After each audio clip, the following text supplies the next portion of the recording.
ఎవరైనా టైంపాస్కి మార్ట్కి వెళ్దాం అంటారా అండి? కానీ మా వారన్నారనమాట, పిల్లలు బాగా ఇంట్లో సతాయిస్తున్నారు, అలా బయటికి తీసుకెళ్ళందా అని చెప్పేసి మార్ట్కి తీసుకెళ్లారు. ఇంకా మార్ట్కి వెళ్ళిన తర్వాత మీకు తెలిసిందే కదా, మనం ఒక వస్తువు కొందామని పోతే అక్కడ 4 రకాల ఐటమ్స్ కనిపిస్తాయన్నమాట. సో ఇది చూడంగానే చాలా బాగా అనిపించింది. అరే భలేగా ఉంది అని చెప్పేసి చూస్తూ ఉన్నాను.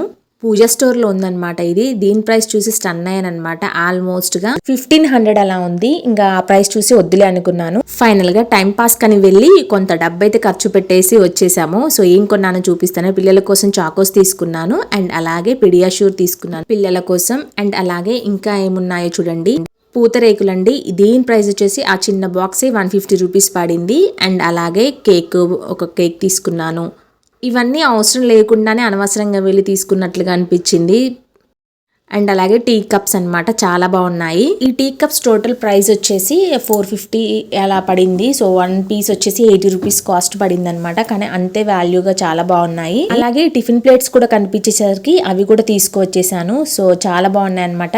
పక్కన చట్నీను ఆర్ కర్రీను వేసుకోవడానికి చిన్న బౌల్ లాగా ఇచ్చేసి ప్లేట్ ఇచ్చేసాడు. సో ఇది చూడడానికి చాలా బాగుంది. పిల్లలు ఇష్టంగా తింటారేమో అన్న ఆతృతతో ఈ రెండు కూడా తీసుకువచ్చాను. ఇవి వచ్చేసి ఈచ్ వన్ వచ్చేసి 45 రూపీస్ వరకు అయితే పడ్డాయన్నమాట కాస్ట్.